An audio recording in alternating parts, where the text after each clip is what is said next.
person më shumë është aluduar që Durrësit të përmbytje ja kanë sjell o të ardhurit ja kanë sjell ndërtimet që janë bërë pa leje tek zona e Iskënetës apo Durrësit të ri, apo të tjera probleme që jo po janë mbushur kanalet nga shishet apo të tjera çmendurie. Sot e vërteta është kështu.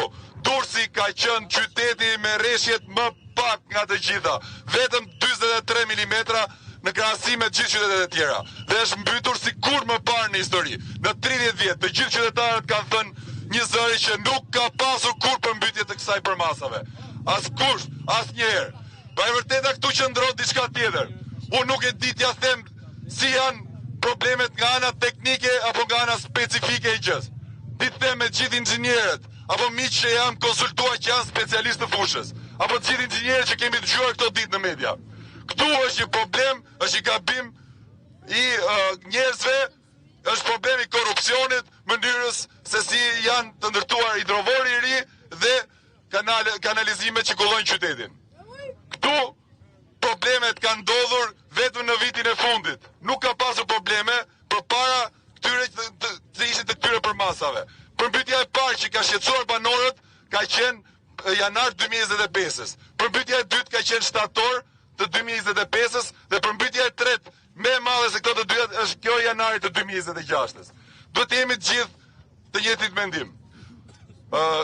Duhet t'ju theksoj të gjithëve që banorët e lagjës Durrësit të ri nga zona e Burgut kanë bërë në datën 4 tetor një peticion me mbi 900 firma ku kanë dashur të vënë në dieni të gjithë institucionet shtetërore për rrezikun që ekziston për të përmbytur zona e Durrësit të ri dhe për më gjërë. Dhe ky peticion i është shuar në 8 kopje, 1 bashkisë të Durrësit, 2 Këshillit Bashkiak të Durrësit, 3 prefekturës së qarkut Durrës, 4 kryeministrisë, 5 Këshillit të ministrave, 6 avokatit të popullit, 7 Këshillit të mediave, edhe nëse nuk po më kujtohet tani do të jetë edhe një tjetër. Kanë qenë gjithsej 8 institucione të cilat janë vënë në dieni. Në peticion është artikuluar shumë qartë që ekziston rreziku për përmbytje dhe duhen marrë masa urgjente për një plan që të jepte përfundimisht fund gjithë problemeve të zonës së Durrësit të ri, Spitalës, Porto Romanos, Shkozetit. Asnjë gjë nuk u bë, asnjë mas që nga të gjitha përgjigjet që na kanë ardhur kanë qenë shmangje e përgjegjësisë dhe asnjë mas konkrete nuk u mor. Tashmë që problemi ndodhi dhe ajo çka ishte paralajmëruar ndodhi. Jemi përballë faktit që qytetarët e Durrësit tani e dinë dhe janë vetëdijshëm që kjo nuk erdhi as nga Zoti, as nga rreshjet. Erdhi nga papërgjegjësia shtetërore.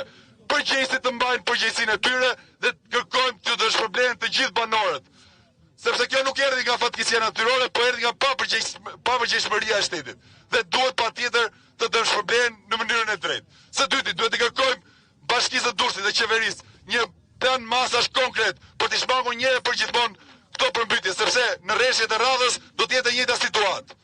Dhe këtë e shohim sepse ka 48 orë që ka përfunduar rreshjet dhe uji nuk ka lëvizur pothuajse fare në nivelin e saj. Jemi akoma të mbytur, ka 40-50 cm ujë në shtëpitë tona. Tani unë dëshiroj që ta mbyll këtu fjalën time dhe dëshiroj që çdo kush nga ju që jeni të prekur, merrni fjalën dhe të thoni 2 fjalë, ashtu si ndjeni për problematikat që keni. Me radhë. Ja. 10 minuta sa të mbillemi pak mirë do kalojmë atje. Mirë. Aty do jemi. Ja, 10 minuta. Sa të mbillemi mirë, do kalojmë atje. Ta marrë ke fjalë.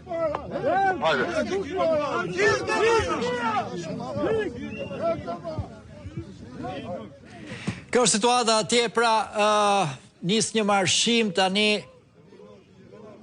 drejt bashkisë me sa duket. Klajt, nëse jenë li më konfirmon nëse duan të shkojnë drejt godinës së bashkisë. Dikush nga organizatorët kërkoj që të pritej dhe pak sa të vinin dhe të tjerë banorë që kanë njoftuar që do të vinë, por duket se tashmë ka një revolt që nuk ka pritur më njëri, po ka nisur marshimi, janë me dhjetra e dhjetra banorë të Durrësit nga zonat e prekura, të cilët nuk kanë nduruar dot më këtë gjendje, pra të shtëpive, rrugëve të tyre, të gjitha nën ujë, megjithëse rreshjet nuk ka më rreshje atje, por uji vazhdon